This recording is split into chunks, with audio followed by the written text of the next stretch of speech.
నమస్కారం. Welcome to BRK Sanmargam with Padma.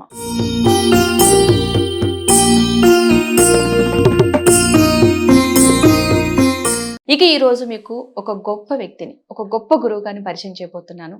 ఒక కవిగా 25 సంవత్సరాల నుంచి ప్రవచనకర్తగా వ్యవహరిస్తున్నారు. అంతేకాదు ప్రతి ఒక్కరు కూడా ప్రవచనాలు చెబుతూ ఉంటారు. అందులో కొంతమంది మాత్రమే మనం వారు చెప్పే ప్రవచనాలను ఆస్వాదించగలుగుతాం.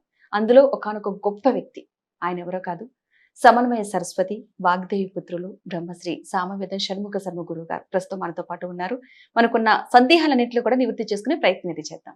నమస్కారం గురుగారు. నమస్కారం అమ్మా. గురుగారు, చాలా మందికి మీరు తెలియని వారంటూ ఉండరు. చాలా మంది ఏమనుకుంటారంటే గురువుగారు ఎలా ఉంటారు, గురుగారు యొక్క దినచర్య ఏంటి అసలు, ఇంత కూల్గా అసలు ఇన్ని ప్రవచనాలు అంటే 25 సంవత్సరాల నుంచి చెప్పడం అనేది మామూలు విషయం కాదు. ఒక్క అరగంట 10 నిమిషాలు ధ్యానంలో కూర్చోవాలంటేనే అందరు అలసిపోయినట్టు ఆలోచనలు మారిపోతూ ఉంటాయి. మీకు ఇది ఎలా సాధ్యమైంది, అసలు మీ దినచర్య ఏంటి మా ప్రేక్షకుల కోసం? మా దినచర్య సాధారణంగా బ్రాహ్మీ ముహూర్తంలో మొదలవుతుందమ్మా. బ్రాహ్మీ ముహూర్తం అంటే మీకు తెలుసు కదా, 3:30, 4 ఆ సమయంలో నిద్ర లేచి చేసుకోవాల్సిన అనుష్ఠానం మాకు ఉంటుంది. అది సంధ్యావందనం మొదలు అనుష్ఠానాలు చేసుకుని, గురువులు మాకు ఉపదేశించిన మంత్రాలు జపం చేసుకుని, తర్వాత దేవతార్చన చేసుకుని, ఆ నివేదించినటువంటి ఆహారాన్ని మేము ప్రసాదంగా స్వీకరిస్తాం. ఆడు తర్వాత చేసేది అధ్యయనం. అధ్యయనం అంటే గ్రంథాధ్యయనం చేయడం, తర్వాత రచనా వ్యాసంగం. నేను రచన కూడా చాలా చేశాను, రచనా వ్యాసంగం. అదేవిధంగా మాకు పత్రికా సంస్థ కూడా ఉంది, ఋషిపీఠం అని. ఆ పత్రికా సంస్థ నిర్వహణ ఇవి చేయడం. తర్వాత ప్రవచనాలు ఉంటాయి కనుక ప్రవచనాల సమయంలో దానికి సంబంధించిన అంశాలను కూడా ఒకసారి అధ్యయనం చేసుకోవడం ఉంటుంది. మరి సాయంకాలం కూడా అనుష్ఠానం చేసుకుని ప్రవచనాలకు వెళ్ళి తిరిగి వచ్చి కాసేపు అధ్యయనం చేసి నిద్రించడం. ఇది మా దినచర్య సాధారణంగా ఇలా ఉంటుందమ్మా. అసలు చాలా గొప్పగా గురువు గారు, ఎందుకంటే ఒక రోజు మొత్తంలో మీరు చాలా కరెక్ట్గా టైం టేబుల్ వేసేసుకుంటారు. ఎవరైనా సరే టైం టేబుల్ తూచి కొంచెమైనా మిస్ అవుద్ది, కానీ మీరు అస్సలు మిస్ అవ్వదు. ఎందుకంటే ఇచ్చిన టైం అంటే టైం ప్రకారం ఉంటారు. ఆ పేరు చాలా ఎక్కువగా వినిపిస్తూ ఉంది. అదేవిధంగా గురువు గారు, చాలా మంది కొంతమంది ప్రేక్షకులు, మన హిందూ ప్రేక్షకులు కొంతమంది కొన్ని క్వశ్చన్లు, వాళ్ళకున్న ధర్మీయ సందేహాలను అయితే చెప్పడం జరిగింది. వాటిని ఈరోజు నేను మీ ముందుకైతే తీసుకొస్తున్నాను. మొదటిగా మరొక సందేహం కూడా నాది కూడా, అలా బ్రాహ్మీ ముహూర్తంలో లేసినప్పుడు చాలా మంది లేవడానికి ఇబ్బంది పడుతూ ఉంటారు, కానీ లేచిన వాళ్ళకి చాలా మంచి జరుగుద్ది. ఆ టైంలో లేచిన వాళ్ళకి జ్ఞానోదయం కాదు, చదువులో కాదు, విద్యార్థులు ఇప్పుడున్న చిన్న చిన్న పిల్లల దగ్గర నుంచి మొదలు పెడతాం. లేవడం వల్ల ఎలాంటి ఉపయోగాలు ఉంటాయి ఒకసారి? అసలు సాధారణంగా భారతదేశంలో ఎవరికైనా కూడా ఆదిగా అనాదిగా మనకు చెప్తున్న విషయం ఏంటంటే, సూర్యోదయాత్ పూర్వం నిద్ర లేచినటువంటి వాడికి బుద్ధిశక్తి బాగా పనిచేస్తుంది, ఒక దివ్యత్వాన్ని అందుకునే అవకాశం ఉంటుంది. ఆ సమయంలో ఆ శక్తి ఉంటుంది. ఒక్కొక్క సమయంలో ఒక్కొక్క రకమైన శక్తి భగవంతుడు ఉంచుతాడు. అన్నీ గొప్పవే, కానీ దేనికి ఏది గొప్పది అని తెలుసుకోవాలి. అందుకే ఆ సమయంలో మనకి ధ్యానానికి కానీ అనుష్ఠానానికి కానీ చాలా మంచి కాలం. అదేవిధంగా అధ్యయనానికి కూడా చాలా మంచి కాలం. రామాయణంలో రాముడు భరతుడిని అడుగుతాడు, తీసుకోవాల్సిన నిర్ణయాలన్నీ కూడా నువ్వు తెల్లవారుజామునే ఆలోచించి నిర్ణయిస్తున్నావు కదా అని ఒక మాట అంటాడు. అంటే సరైన నిర్ణయం, ఒక స్పష్టత, ఒక ప్రశాంతత ఆ స్థితిలో ఆ సమయంలో ఉంటుంది. అందుకు ఆ సమయానికి అంత ప్రాధాన్యాన్ని ఇచ్చారు. అలాగే జార్జ్ బెర్నార్డ్ షా అని ఒక మహానుభావుడు ఉన్నాడు. ఆయన భారతదేశం అంటే చాలా అభిమానం ఉన్న విదేశీ రచయిత. ఆయన ఒక మాట అంటాడు, సూర్యోదయం కంటే ఆలస్యంగా నిద్రలేచేవారు జీవితంలో ఎదగడం నేను చూడలేదు అన్నాడు. చాలా గొప్ప విషయం అది. అది మనం అలవాటు చేసుకోవాల్సింది. అది యోగ జీవనంలో చాలా ప్రధానమైనటువంటిది. అవును గురువుగారు, నిజంగా మీరు చెప్పింది 100% కరెక్ట్. ఎవరైతే కాస్త ముందుగా సూర్యోదయం కంటే ముందు లెగిస్తారో దానికి తగ్గ నిద్ర ఉండాలి. అంటే రాత్రి కూడా తగిన విధంగా నిద్రపోవాలి. అర్ధరాత్రి వరకు కాలక్షేపాలు చేయకుండా తగిన నిద్ర, యుక్తాహార విహారస్య యుక్త చేష్టస్య కర్మసు యుక్త స్వప్నావబోధస్య యోగి భవతి అని కృష్ణ పరమాత్మ చెప్పాడు. యుక్త స్వప్న అవబోధస్య అంటే తగిన నిద్ర, తగిన మెలకువ ఉండాలి. అది యోగ జీవనం అవుతుంది. భారతీయ జీవనం అంటేనే యోగ జీవనం. గురువు గారు, అసలు ధర్మం అంటే ఏమిటి? ధర్మం అనేది మన వరకే చూసుకోవాలా, ధర్మం అనేది అందరి విషయాల్లో పాటించాలా? ధర్మం అనేది అందరికీ సంబంధించినదే. ధారణా ధర్మమిత్యాహు అని అంటే మనం పట్టి కట్టుబాటులో ఏది ఉంచుతుందో దాన్ని ధర్మం అంటారు. ఈ కట్టుబాటు ఉంచే ధర్మాన్ని మనంతరం నిర్ణయించుకోకుండా శాస్త్రం చెప్పిన దాని ప్రకారంగా మనకు ఏది సముచితమో దాన్ని పాటించిన ధర్మం అవుతుంది. ఈ ధర్మపాలన ఏదైతే ఉందో అది వ్యక్తి పాటించాలి. వ్యక్తులే సమాజం. అది వ్యక్తి తన పట్ల, కుటుంబం పట్ల, సమాజం పట్ల ఉన్నటువంటి బాధ్యతల్ని ఎలా నిర్వర్తించాలి అనేదే ధర్మం చెప్తుంది మనకి. అదేవిధంగా ఉద్వేగాలకి ఉద్రేకాలకి లోనై నిర్ణయాలు జీవన విధానాలు ఉండకుండా ఒక క్రమశిక్షణతో ఉండడానికి పనికొచ్చే ధర్మం. అలాంటి ధర్మమే మన సనాతన సంస్కృతి అని కూడా చెప్పబడుతుంది ఇక్కడ. ఈ ధర్మము ఏదైతే ఉందో వేదముల నుంచి విస్తరించి వస్తుంది. మన పెద్దవాళ్ళు దాన్ని పాటిస్తూ ఉన్నారు. పాటించదగ్గ ధర్మాలు ఎన్నో మనకు కనబడుతున్నాయి. అది అందరికీ అవసరమే, వ్యక్తికి అవసరమే, సమాజానికి అవసరమే.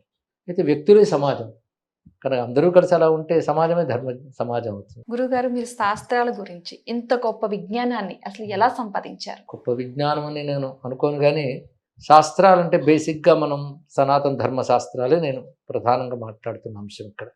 సనాతన ధర్మ శాస్త్రాలు చాలా విస్తారంగా ఉన్నాయి. ఒకటి వేదం, పురాణం, ఇతిహాసం, మంత్రశాస్త్రం, ధర్మశాస్త్రం, ఇలా చాలా విస్తారమైన. తర్వాత వచ్చినటువంటి కావ్యాలు ఇవన్నీ కలిపి ఒక మహాసముద్రం అవుతుంది మన సనాతన ధర్మం. ఇందులో శాస్త్రాల గురించి వచ్చినప్పుడు జ్యోతిష్ శాస్త్రం, వ్యాకరణ శాస్త్రం, ఇంకా అనేక రకాల శాస్త్రాలు ఉన్నాయి. యోగ శాస్త్రం అని ఒకదానికొక అనుబంధం కలిగి ఉంటాయి. ప్రధానంగా నేను 3 భాగాలుగా చేస్తే మన ప్రవర్తనాసరళి ఎలా ఉండాలి, ఎవరి పట్ల ఎలా ప్రవర్తించాలి అనేది ధర్మం ఉంటుంది.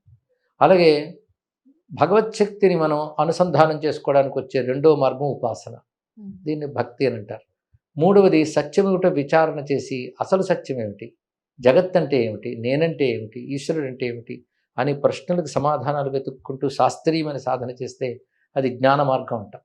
ఇలా ధర్మము, ఉపాసన, జ్ఞానము అని 3 విధాలుగా మన సనాతన ధర్మం శాస్త్రాల ద్వారా చెప్తుంది. ఆ 3 వ్యక్తికి కానీ సమాజానికి కానీ చాలా అవసరం.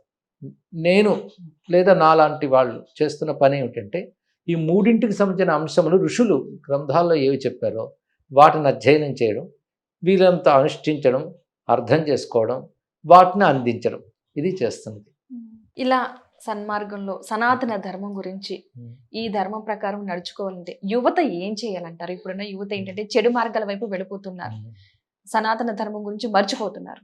అలా కాకుండా సనాతన మార్గంలో వెళ్ళాలంటే ఏం చేయాలంటారు? ఇప్పుడు ప్రతి కాలంలో కూడా సనాతన ధర్మం పాటించే వాళ్ళు కొందరు, పాటించని వాళ్ళు కొందరు కనపడతారు. నేను నాకున్నటువంటి అనుభవంతో చూస్తూ ఉంటే యువతలు కూడా చాలామంది ధర్మానురక్తి కలిగిన వారు, ధర్మాన్ని పాటిస్తున్న వాళ్ళు చాలామంది కనబడుతున్నారు. అది ఉంది. దాని గురించి పట్టించుకునే వాళ్ళు కనబడుతూ ఉంటారు. సాధారణంగా 2 ఉంటాయి. ఎప్పుడైనా ఒక ధర్మం కానీ ఒక జ్ఞానం కానీ పట్టి నడిచే వాళ్ళు కొద్దిమంది ఉంటారు. ఎక్కువ జనబాహుళ్యం అందరూ వీటి వైపు ఉంటారని చెప్పడానికి లేదు. అందుకే అజ్ఞబాహుళ్యం లోకహ అని ఒక శాస్త్రవాక్యం ఉంది. అంటే ఎక్కువ మంది మూర్ఖులే ఉంటారని చెప్తూ ఉంటారు. అందరికీ తెలిసిన వాళ్ళు తక్కువ, చేయాలనుకునే వాళ్ళు తక్కువ ఉండవచ్చు గాక, కానీ చేస్తున్న వాళ్ళు బలం చాలా పనికొస్తుంది.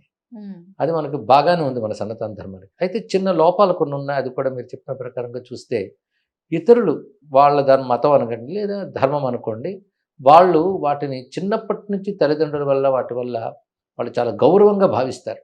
కానీ వాళ్ళన్నీ అర్థం చేసుకుని అధ్యయనం చేయడం కంటే ముందు దాని మీద ఒక ప్రేమ, గౌరవం, ఇది నాది, ఇది గొప్పది, ఇది పాటించాలి అనే ఒక భావం వాళ్ళకు ఉంటుంది. వాళ్ళు అవన్నీ తెలుసుకుని కాదు, ముందు ఆ భావం ఉంటుంది. మన సంస్కృతిలో వచ్చింది ఏమిటంటే ఆ సీరియస్నెస్ లేదు. ఇది మంచిది, ఇది కాపాడుకోవాలని భావం ఉండదు. ఏదైనా ప్రశ్న వేస్తే పనికి మనం తర్కాలు చేస్తారు. ఆ తర్కాలు ఇతర మత వాళ్ళు చేయరు, వాళ్ళ ధర్మాన్ని పాటిస్తారు. మన తర్కాలు ఎందుకు పాటిస్తామంటే వదులుకోవడానికి తర్కాలు ప్రశ్నిస్తూ ఉంటారు ఇక్కడ. కనుక మన దాంట్లో ఏంటంటే ఆ కమిట్మెంటు, నిబద్ధత అనేది ఉండట్లేదు. అది ఉండాలి. ఇతరులు ధర్మాలు వాళ్ళు మంచి వాళ్ళు, కానీ వాళ్ళ ధర్మం పట్ల ఒక నిబద్ధత ఉంది. మన ధర్మం పట్ల నిబద్ధత ఇది పాటించాలి అనక ప్రైడ్ అంటారే, ఆ గౌరవ భావం అనేటువంటిది తక్కువగా ఉంటుంది. అది కలగడానికి కారణం పెద్దలకు ముందు దీని మీద గౌరవం లేకపోవడం, వాళ్ళు అందించకపోవడం. అందుకు ముందు పెద్దలు తెలుసుకోవాలి. ఇంకొకటి, పాఠశాలల్లో, విద్యా సంస్థల్లో మన ధర్మం గురించి చెప్పేటువంటి అవకాశాలు పూర్తిగా కోల్పోయాం. కేవలం కుక్షింభరత్వం, కడుపు నింపుకోవడం అనుకో, మరింత డబ్బు సంపాదించడానికి పనికొచ్చే తెలివితేటలు చెప్పే చదువులు వస్తున్నాయి తప్ప ధార్మికత, నైతికత, చక్కని జీవన విధానం గురించి చెప్పేటువంటి రావట్లేదు.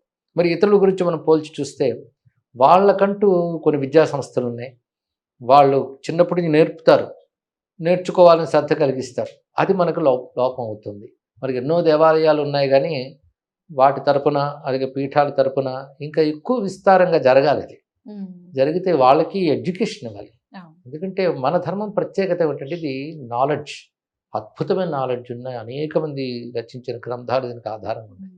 కనుక దీని మీద అవగాహన కలిగించగలిగే పండితులు కూడా ఉన్నారు. వాళ్ళ యొక్క సహాయంతో చిన్నతనం నుంచి విద్యా విధానం మన ఇంటి జీవనంలో భాగంగా మారితే తప్పకుండా ఈ సంఖ్య పెరుగుతుంది. తర్వాత అదే సమయంలో దేశ విదేశాల్లో ఉన్నటువంటి అనేక మంది యువత దీని విలువ తెలుసుకొని ఇటువైపు వస్తున్నారు, పాటిస్తున్నారు. అది సంతృప్తికరమే, కానీ తగినంత ఎక్కువ సంఖ్యలో అది లేదు, అది విస్తరించాలి. చాలా గొప్ప విషయాలు చాలా గొప్పగా వివరించారు గురుగారు. ధన్యవాదాలు. శుభమ్మా.